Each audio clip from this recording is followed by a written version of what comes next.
the truth, the whole truth, and nothing but the truth. Which in itself would be a novelty for Lord Mandelson. Now, let's begin with whether Lord Mandelson was ever an appropriate selection.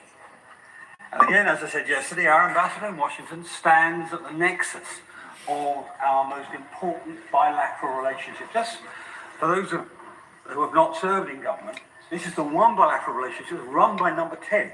Not actually by the Foreign Office, really, it's run by number 10 because it's so important. And it's a role of exceptional sensitivity. If more classified information crosses the ambassador's desk than, as I said yesterday again, gets to most cabinet ministers, and indeed, of course, in British embassies, the agencies report to the ambassador. They don't. It's not like the same in American embassies. The CIA do what they want, but in our agencies, they actually report to the ambassador. So it's a really sensitive post.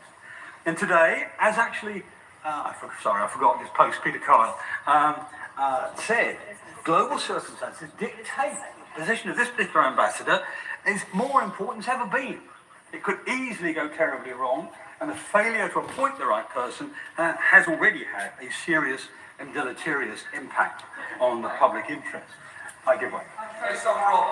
The Prime Minister staked his special relationship with the US President on the diplomatic skills of an ambassador who had a special relationship with the world's most notorious child sex offender. I'm sure he agrees with me that the Prime Minister's judgment and the UK's presence on the world stage has been diminished by this affair. I mean, there is no doubt she's correct. And frankly, I'm going to try not to make this ad hominem about the ministers who made decisions. I think we need to make that decision later, as it were. But she's right. It has diminished the standing of our Prime Minister. And I regret that because, although we have opposition, I want this government to succeed. It's in the national interest of and actually, it's doing the opposite of that. So, the ambassador's conduct, both prior to appointment and during, must reflect the highest standards of integrity. That is fundamental. That's true for any ambassador. I give way to my honourable Right, honourable gentleman, for bringing this forward. This debate unites, I believe, this House and the purpose of it. As clear as within the rules, Mr. Speaker, that MPs are accountable for their staff and their conduct, and there will be repercussions for that. Does the right honourable member agree as well that the Prime Minister is also accountable for his appointment of the UK ambassador to the United States of America, and the same rules should apply? He's absolutely right, and when we look at the mechanisms, as I hope we will in the course of this debate, when we look at the mechanisms engaged, we'll see, I hope, why he made the wrong decision, because there's no doubt in my mind that he did make the wrong decision. Now, if I can turn to of course I give way. Yeah. I thank the right honourable gentleman for giving way.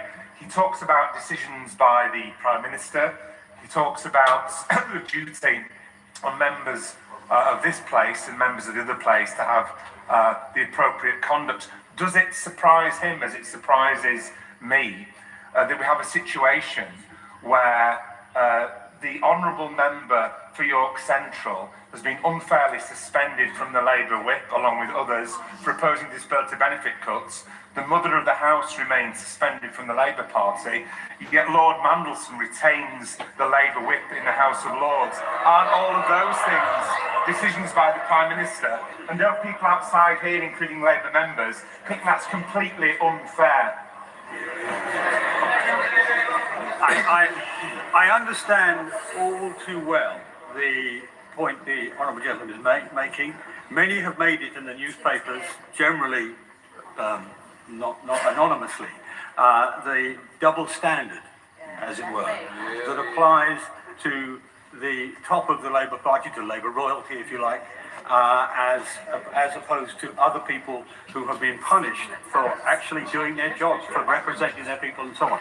So no, he's got a point there. He's got a point there. But if all right, I then make some progress. I thank the member for giving way. Does he not think it's slightly odd that prior to the appointment of Lord Mandelson, there was obviously not sufficient due diligence done, And on the day before he was dismissed, apparently there were a lot of emails available to the Prime Minister which he either wasn't given or didn't read.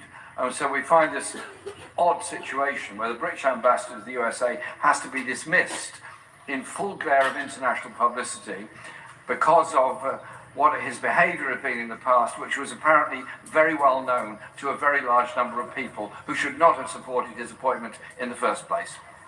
Well, the right honourable gentleman is exactly right. And we will come to a number of circumstances where information was available which should have been acted upon and wasn't. And this was not as hard as some may try to portray. After all, the appointment did not come as a surprise.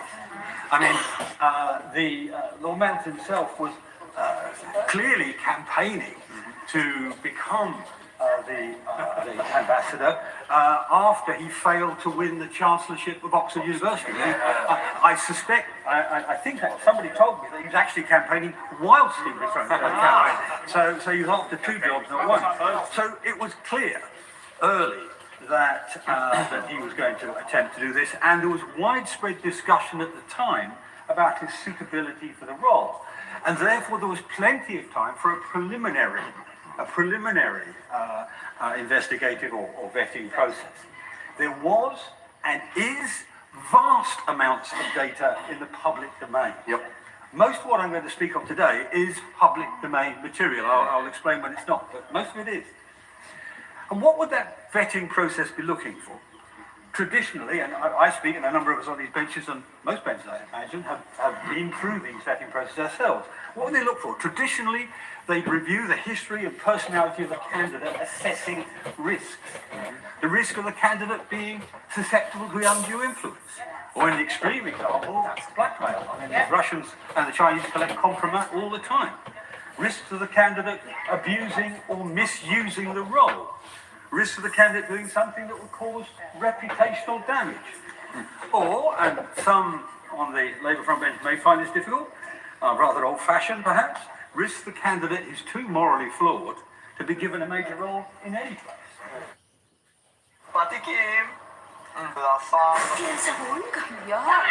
Baka naiwan ng paste. Mas proud ka sa linis ko. Tanggal sebo. Walang tirang sabon ng paste. Isang pala, isang kaputa. The fit is just right. Trendy. It's natural. That silhouette is neat. You're right. It feels perfect for me. On me, not anybody else. Markets are going wild, but where are you? Always seize the moment with FBS tools like economic calendar updates, exclusive VIP analytics, and insights from our traders community. Turn market chaos into opportunities with FBS. Me time made possible.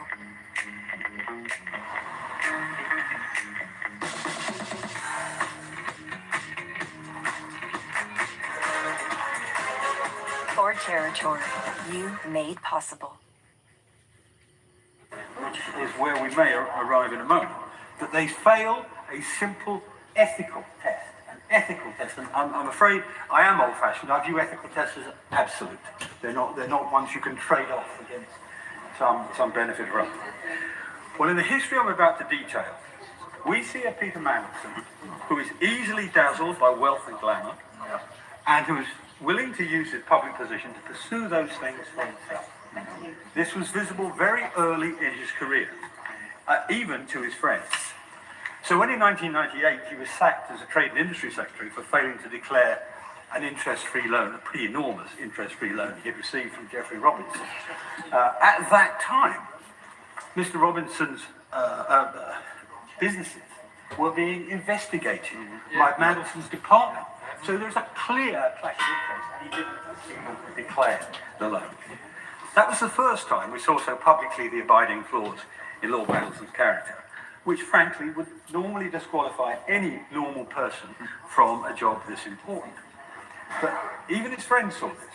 This flaw was described plainly by one of his friends back then as, and I quote, Peter was living beyond his means, pretending to be something he's not, and therefore he was beholden to people. And the important bit of that is that last phrase. He was beholden to people.